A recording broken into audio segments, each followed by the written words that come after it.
میشه تا همیشه با گرمای دست تو دوباره عاشقی کرد.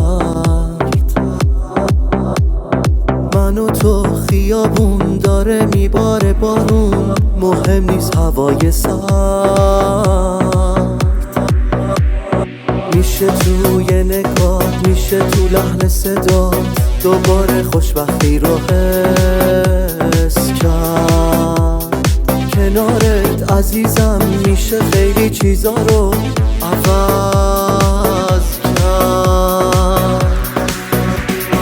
بین ما یه حس عاشقونه یه ساده، چه بخوایم چه نخوایم این اتفاق افتاده. مثل تو کسی نیست خودم اینو میدونم، واسه تو واسه این رابطه دیوونم. بین ما یه حس عاشقونه یه ساده، چه بخوایم چه نخوایم این اتفاق افتاده. مثل تو کسی نیست خودم اینو میدونم، واسه تو واسه این رابطه دیوونم.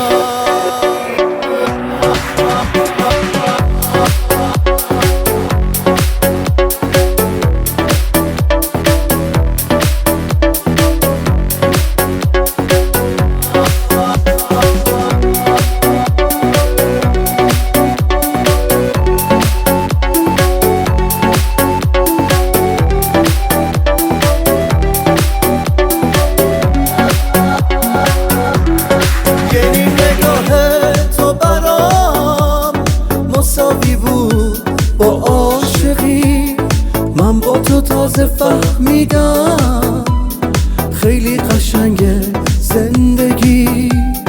یه نیم نگاه تو بهم آرامشه خاصی میده. هیچکی شبیه تو هنوز هیچ جای دنیا ندیده، هیچ جای دنیا ندیده.